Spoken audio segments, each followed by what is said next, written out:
All right, YouTube, how you doing? Welcome back to the channel. It is Saturday, June 14th. We got a full MLB slate to dive into in today's video, like we always do. I'm going to dive into each and every one of these games. I'll give you my prediction on the side. I'll give you my prediction on the total. We'll talk about any other plays like player props that we like within the game as well. But as always, guys, keep an eye down on the pinned comment of this video. That'll take you to all of my final plays, so I'm actually rolling with myself. If that does interest you, it's absolutely free down in the pinned comment. All right, YouTube, how you doing? Welcome back to the channel. I tell you guys I'm a dummy all the time. They don't suck. They've just been sucking. Get them down to -3 for more juice than Jose Canseco in his prime. Tell me you're new without telling me you're new. So don't go jumping down my throat in the comments, right? If you want to fade me, or if you do want to ride me, this still leaves a bad taste in my mouth, right? And remember, more chins, more wins. All right, in terms of yesterday, Friday, the 13th, did have a losing night there. Now, it might look like we had a winning night. We went 5-4, but ultimately our unit management in terms of where we put most of our monies didn't come through, or didn't come to fruition too well. Cubs money line, full unit play loser. Marlins Nationals, full unit play loser there. Royals money line, full unit play loser there. And then our wins, Josh Lau, under 1.5 hits, runs, and RBIs, just 3/4 of a unit. The rest of our units were, I believe, half unit plays until we get to the Guardians and Mariners, under 4.5 in the first 5. That was our only full unit winner. So, yeah, we had some good calls, but unit-wise, we do not come out on top yesterday. And unfortunately, the ride of the day doesn't come out on top either. Victor had Evan Carter, great first name, over 1.5 hits, runs, and RBIs. Carter finishes with 0 there. Unfortunately, it was a plus money shot, and you can see here we've updated the tracker now with Victor and his streak. If you guys don't know what the ride of the day is, it's simple. Just use that hashtag ride of the day or ROTD down in the comments. Give me your favorite play of the day. I jump on board with one person's play each and every day. Give you a shout out in the next video, win or loss. If you win, we continue to roll with your play and ride with your play until the wheels fall off, until you do get a loser. We update the tracker, all that good stuff. If you do win, yeah, we continue to ride with you. But once you do lose, you got to face the womp womp, much like Victor did today. He did take a shot at a slight plus money play, but nonetheless came out with an L, much like we saw yesterday as well. So shout out to Victor for the attempt. Guys, get those hashtag ride of the days down in the comments. But what do you say we dive into today's slate? Hit that like button, hit that subscribe button. Let's get rocking here. Washington taking on Miami. 11-9 yesterday was the final score. Very, very high scoring game here. Today, we don't have a confirmed pitcher for Miami. Looks like it might be Valente Beloso going up against Trevor Williams. So I don't think we have the best of pitchers here. I've also seen Cade Gibson as a potential starter for Miami. So I guess if you do have much interest in this game, you're going to want to keep an eye on the starters.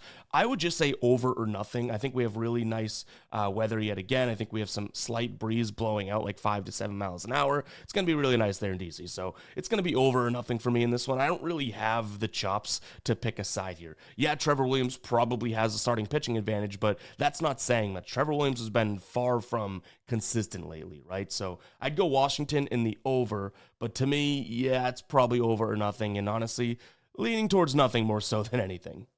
All right, Detroit taking on Cincinnati, another really high-scoring game from yesterday. Detroit won that one 11-5. Today, I think it's probably another spot in which we can spin Detroit here. You have Jack Flaherty against Brady Singer. I would say advantage to Detroit. He has some good numbers in a limited sample size against this Cincinnati roster. Expected batting average against of 155 through 16 plate appearances. A strikeout rate of 38% compared to a walk rate of 6. But again, 16 plate appearances ain't all that much. Brady Singer, on the other end, does actually have some decent numbers against the current Tigers roster. He's got an expected batting average against of 246 through 91 plate appearances, an expected WOBA of 307, and a launch angle average of 5.6, so he's keeping the ball on the ground, which usually isn't necessarily his forte, but against these guys, I guess he is. And I know that he throws the sinker and whatnot. I do think that that'll help. I actually don't mind the idea of a first 5 under in this one. Now, before you're like, wow, that's crazy because these two teams can score a lot of runs at any given moment, that pitch mix for Brady Singer, the sinker and the slider, very, very good against this Detroit team. I just think at some point Detroit probably suppresses Cincinnati enough, has the bullpen advantage, has a starting pitcher advantage. That's why we lean Detroit. But I do think that, again, Brady Singer can kind of do his job today. And as long as Jack Flaherty does, the original reason why we thought Detroit had the advantage, I think we might be seeing, under 5 runs, I would say, through the first 5. It is kind of crazy. I get it, but I think it could be a decent spot to back these guys. So that's what we're going to look at. I know they just scored a bunch yesterday, but you got to take each of these games in a vacuum. So right now, I'd say under 5 in the first 5 between these two. And like I said, there's enough of a starting pitching advantage that I would lean Detroit. In terms of the bullpens here, though, I do think that you can make an argument that, Detroit, I guess, late in the game, may have some issues. I believe yesterday they threw like 4 or 5, maybe even more guys, but most of those guys hadn't pitched the day before, so that's why I don't put too much weight into it. Cubs taking on the Pirates. Though we had a unit on the Cubs yesterday and they lost, it was an entertaining game to watch. It went to extras. Skeens pitched really well, as even did Horton, really. But today I do think strong pitching advantage for the Cubs. They have Matthew Boyd going up against Mike Burrows. Mike Burrows has been serviceable. I can't really take that away from him. But Matthew Boyd's had a fantastic season. He has a lot more great starts than he does bad starts. And him against this Pirates team as a lefty, I think, should be in a pretty good spot. And even his numbers in terms of against the current guys on this team, 56 plate appearances against, 215 batting average against expected, and then an expected WOBA at 269, pretty damn good, right? From a pitch mix perspective, we're also going to see a lot of the slider, the changeup, the curve from Burrows. Fastball is his main pitch, but he mixes those in. Other than the fastball, Chicago should hit those very, very well. And then flip it over to the Matthew Boyd side of things. He's going to throw about 50% of his pitches being the fastball and the sinker combined, the fastball being the higher weighted one. And Pittsburgh really struggling against the fastball and lefties lately. So if you can get to Chicago some way, shape, or form, I do think it's going to be difficult because of the odds there. But if you look at them like a first 5 run line, something like that, I do think it's worth considering, Chicago today. In terms of what we have from a total, it's a little bit too low for me, but I wouldn't mind the idea of like a team total under for Pittsburgh. I do think Chicago should be able to pitch pretty damn well, with Matthew Boyd on the mound and kind of suppress this team. So if you can get them like under 1.5 in the first 5 for reasonable odds, and by reasonable, I'd probably price this at like minus 130. I would maybe potentially look at that. If you need to look at Pittsburgh in the full game at under 3.5, I don't mind that, but I have a feeling based on these odds, that price is going to be long gone. All right, guys, real quick, before we do move on with the rest of the games here, I want to talk to you about Sleeper. They have a Clayton Kershaw 0.5 outs line, meaning he just needs to be pitching for 1 out. And they also have, let me double check this because I think I saw it this morning, right? Yeah, they have a ton of different promos on the app as of right now. There's one 35% boost right here, right? Scroll it over. There's a $5 protected play. Scroll it over. There's a 50% profit boost right there. Scroll it over. They have a Usman for tonight, a discounted square in the UFC right there. So you get all that on top of this Clayton Kershaw. Sleeper has been throwing out discounts like you read about. All you have to do is click that link in the description, and I'll put it in the pinned comment. You can click it there as well. You'll also get your deposit matched up to $100. No reason not to try it out. If Sleeper's available in your state and you haven't jumped on yet, go ahead and try it. Again, that link will be down below in the description, as well as the pinned comment. So many opportunities for boosts and promos, and we all know that's what these DFS apps are about, right? What are the promo that you got for me? They got a bunch right now, so go check it out. You will not regret it. Link down in the description, as well as the pinned comment. Let's jump back into these MLB games now. Next up, we have Baltimore taking on the Angels. It's funny, the Angels have had a really good run at scoring on the road, and yesterday they put up 0 runs. So I don't know if that means they're going to, put a bunch up today or anything. We do have Sagano on the mound for Baltimore, who's been pretty damn solid. Some of his numbers may look like, he's allowing like 3 through 5, but he's pitching deep into games and whatnot, which kind of leads me to a player prop. Baltimore did use some key arms yesterday, right? They used Baker, Cano, and Soto. Some of the other guys had pitched 2 of the 3 days before, so some of the guys that didn't pitch, so their bullpen, you could say, is a little bit taxed. Sagano is a guy that will eat innings if he's pitching well, so I don't mind the idea. I don't have a line right now for his outs, but that could be something that we consider. And if we can't get that, maybe we'd look at like his over in walks or over in hits, not because he's going to pitch poorly, but because he might have an extra inning in him to get those. So yeah, it's kind of counterintuitive, but makes sense if you think about it. So I don't mind Sagano to pitch well. The other side of things is where I'm kind of struggling. Like, is Tyler Anderson prepped to be able to go out there and pitch well? I mean, realistically, he's had some okay starts. I don't think he's all that great, but we got to remember it's a lefty versus Baltimore. And though they've been better in the last month against lefties, this is still a team that mightily struggled against lefties to start the year. So that's kind of in the back of my mind. I think ultimately I can trust Sagano here. We can also trust the Orioles. I think that's going to be the side that I take a peek at. I wouldn't play them past where they are right now in the mid 140s. If you can get them inside minus 150, I like it. But I do think that there's enough late game issues from both of these squads that the thing can get pretty damn volatile once you get past the fifth inning. So maybe it's a fifth inning, first 5 innings play. But I'm going to go with Baltimore. In terms of the total, like I said, you never really know what you're getting out of these bullpens. I'm going to lean slightly to the over just because I think there could be some mess ups by the bullpens late in the game. Not because I'm backing either one of these offenses all that much. My biggest sort of thing I want to back in this game is potentially taking a peek at Sagano. I just want to see what his outs line is set at before we do jump on it. You know what I mean? All right, Philadelphia taking on Toronto. I'm going to sound the psycho alert alarm. I don't mind the idea of Toronto today. Now I'll explain why it's a psycho move, because they are seeing another lefty, and we just saw Ranger Suarez look good against him. Now it's Chris Sanchez, who's been really good at home this year. They're home. Bowden Francis on the other side of things, who really isn't all that much to write home about, right? I think a lot of people think, and he still has potential, but think that this kid is good or has the chance to be good. Ultimately, I do think that he's kind of struggling, right? His last couple starts looking really, really bad. One of those against Philadelphia, so they saw him. The next one, I think, was against Minnesota during their kind of hot streak too, right? The reason I don't mind Toronto today is, again, they just saw a lefty, and this is actually a team that's very good at hitting lefties. In the last 30 days, number 1 in average. We talked about it yesterday, right? Number 1 in on-base percentage. I leaned Phillies yesterday, but I kind of gave the reasoning and rationale as to why someone might like Toronto. And all of that is the same today. They still hit lefties pretty damn well. Chris Sanchez is going to throw a lot of sinkers. Top 10 team in Toronto against the sinker. The changeup is his next pitch. They're top 5 right now. This is an offense that, yes, they just cooled off, but it's still a pretty damn good offense, right? They're coming off of a St. Louis series in which they swept. They won 5-2, so they scored 5 runs, 10-9, and 5-2. Philadelphia's offense maybe is getting going as well, sure.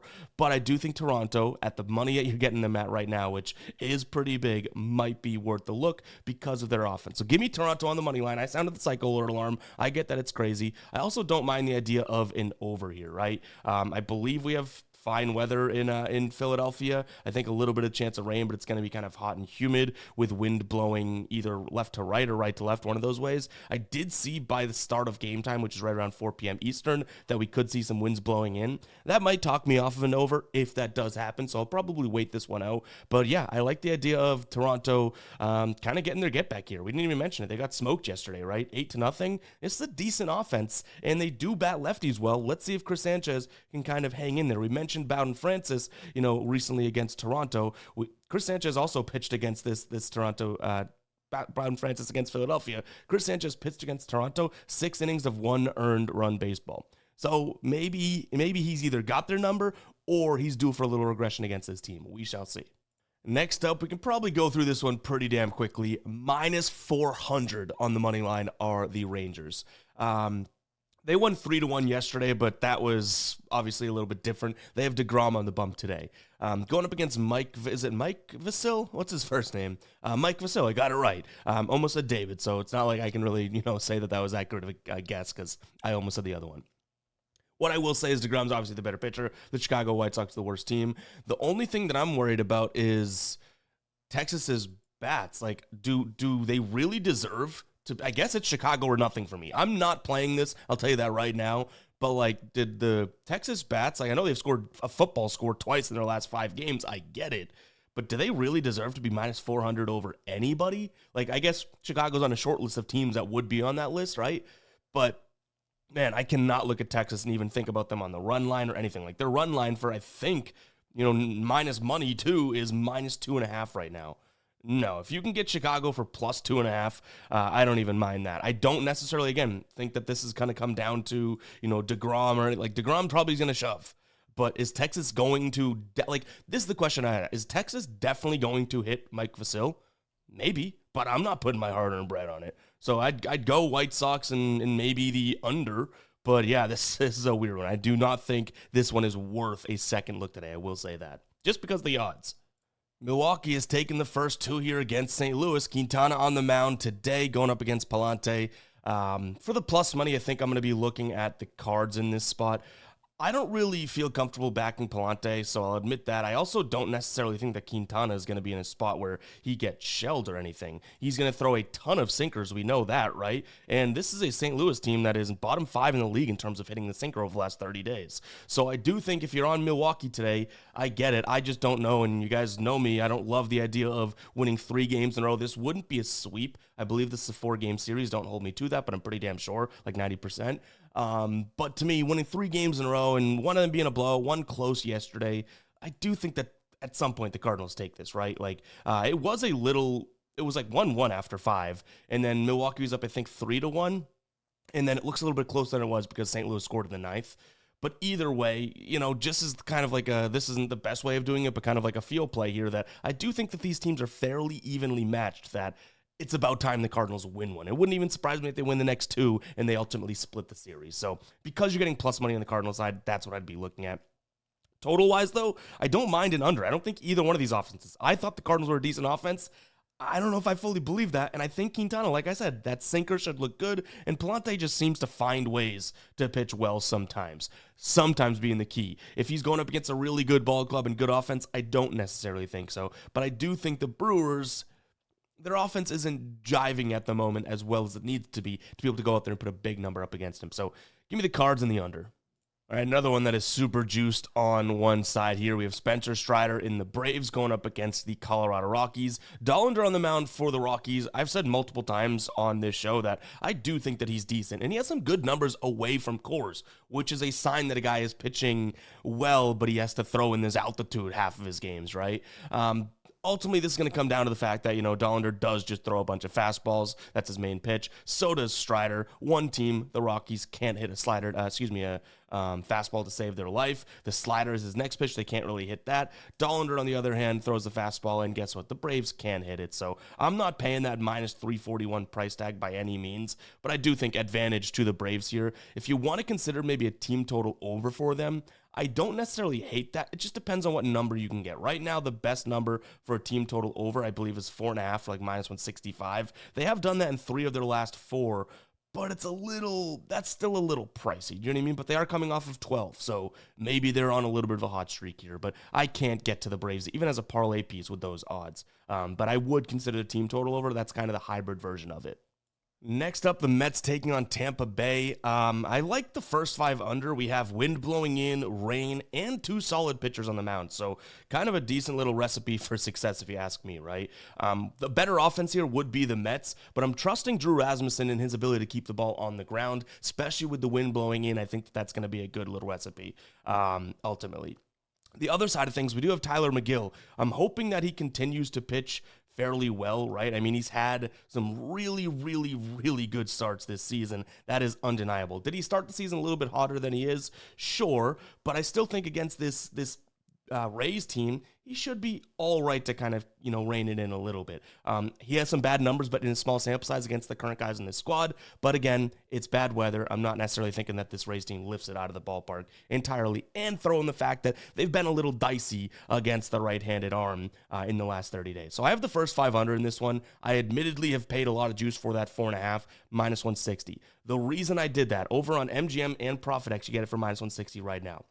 FanDuel, Hard Rock, DraftKings, minus 175. So say what you want about that being really juiced for the minus 160. I view this 15 cents of value there that I don't think you'll be able to hang on to for long. So if you're watching this now and you see it's already moved a bunch, then yeah, maybe bump it down to 4. I still don't mind it. You just have the push potential there for the negative. But again, I think I'm trusting both these pitchers.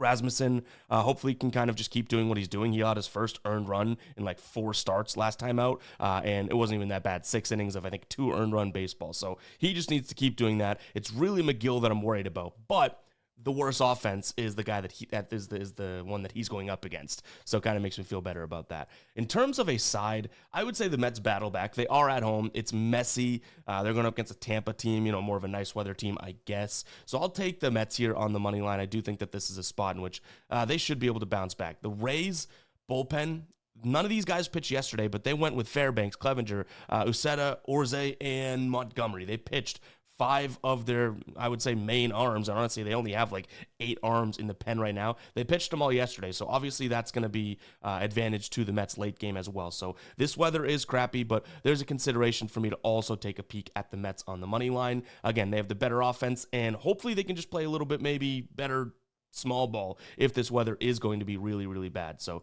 yeah, I don't mind them as well. I think that they have the only thing they're missing is probably that starting pitching advantage, because I do think that this Tampa bullpen is a little bit taxed. So yeah, I think I'm going to lean towards the Mets on the money line as well. I like the first 5 under more though. So we're probably going to maybe go with like a half unit on the Mets and then maybe 3/4 or a full unit on that first 5 under, even though it is juiced. Houston taking on Minnesota. Today on the mound, I just had the pitchers up. We lost it. I believe it was Hunter Brown against Hunter Brown, Joe Ryan. So 2 really good pitchers against 2 teams that obviously do have good offenses. I don't know if I'm willing to, and we might get some flack here, but I don't know if I'm willing to say that they're even remotely consistent. Like, Minnesota went on their hot streak, and then they've cooled off a little. Houston just scored 10 runs in 2 of their last 3 games, right? One being yesterday. Before that, they were a little bit inconsistent. We do have 2 absolute studs on the mound. The total's down at 7, and I understand why, right? You have 2 good bullpens also behind these guys. So I like the idea of an under. I don't know if I fully am playing it, but I kind of like the plus money on the Minnesota side of things. Joe Ryan gives you, your best chance of probably competing in this game. And Hunter Brown, as good as he is a fastball thrower. That's one of the pitches that Minnesota's hitting really well right now. And maybe it's time for Hunter Brown to have sort of a stub your toe type start. He's been that good. Last time he did pitch against this Minnesota team, 6 innings pitched, 2 earned run, 8 strikeouts, no walks. Joe Ryan, I think it might have been even that same game, if I'm not mistaken, didn't look all that good. So I think water might find its level here, as dumb of a reason that is to bet. I do think that both these guys are good enough that we could just see the inverse in reverse of what we saw. So I'll take Minnesota. Not trying to tell anyone not to take Houston, though. Hunter Brown is definitely that dude. You know what I mean? So yeah, I'm going to go Minnesota just because it's a plus money next to their name. In terms of the total, like I said, don't mind the under. Let me check out the bullpens, actually, because I don't think I checked out the bullpens, actually, before we did this. Minnesota's good to go. And then Houston, let's see, where are they at? Houston, okay, they've had some work, so nothing crazy, though. Looks like they should still have most of their guys in the bullpen, and they don't have the biggest bullpen to begin with. So, yeah, it's still probably Minnesota for me and the under. But maybe a first 5 under if we can get a decent price at it. And actually, before we move on, I did find a player prop that I like here. Jake Myers under 1.5 hits, runs, and RBIs. His batting average drops just slightly against righties. Joe Ryan being a righty. He has 7 plate appearances against Joe Ryan. Nothing to speak of, right? No hits. And then Joe Ryan against righty bats, which that is what Myers is. Batting average this year down to 184, WOBA 265. Fastball, his WOBA drops on the offensive end, and so does the slider. So maybe a decent spot to look at Myers. It is minus 155. I don't know if it's worth that price tag, but I think that's a player prop worth considering as well, especially if you can throw that into some sort of a, if you're on one of the DFS apps or something like that, like Sleeper. Kansas City taking on the A's. A little bit of get back potential here, right? We did have the Royals yesterday. They blew it 6-4. It wasn't like, I mean, I guess we could say that Severino pitched well. I was going to say it wasn't like he pitched well, but that's me being a Severino hater. Severino pitched a gem. I believe he pitched into the 8th inning last time I checked the score, too. So, yeah, I can't believe I was even about to say he didn't pitch that great. The argument I was going to make is that the Kansas City Bats did it to themselves, which is such as like a sore sport response, right? Like, they just lost. We were on the wrong side of it. Today, I don't mind them coming back. Jacob Lopez, yeah, he's coming off of one really good start, but prior to that, the dude was getting smacked around, right? I don't think that he's all that great, and you do have Kansas City in a spot in which, they're at home, they just got beat, starting pitching advantage, bullpen advantage, and even in this case, they may have the offensive advantage. So, yeah, I like Kansas City. If we can get a good price, probably going to be considered rolling with them on the money line today, and if we don't end up, getting a good price, then we'll probably watch them win because we didn't end up taking it. So we'll see what the jinx is there. But if you can get them in the minus 150s, I think that's fair. It looks like Novig right now, minus 143. That's probably a good look. Novig, by the way, amazing odds lately, available in like 40 states. Check it out. Link down in the description, as well as on the Guy Boston site with the final plays. You'll see it. I've been using this a ton. It's one of the social sportsbook exchanges, meaning you're going up against other people, but you're still getting the same odds. It works the same. Very damn cool because you're getting like 20 cents of value on some of these plays. So check that out. But that's probably where we'll play it if we do get that. Again, kind of just in a bounce back spot. Now, the weather here in Kansas City, I believe, let's see if we can double check that. I believe it's going to be a little breezy, but like 90 degrees. Yeah, so very good weather. Kansas City, when this ballpark gets hot, there can definitely be a lot of runs that come in. I'm hoping that it's going to be Kansas City that scores most of the runs, but I don't mind the idea of an over either, because I think at least we see something like we saw yesterday, which was some decently big innings, right? But give me KC on the money line and the over. All right, we got the D-backs taking on the Padres. This one worked out for us nicely yesterday, right? 5-1. We had the over 4.5 and the Diamondbacks on the money line. So you'll love to see that. Today, we got my man Zach Gallen going up against Berger. Now, I don't know too much about Berger. I do know that he has 2 starts under his belt here, and they haven't looked all that terrible. So I guess good for him, right? And the team is 2-0 when he pitches.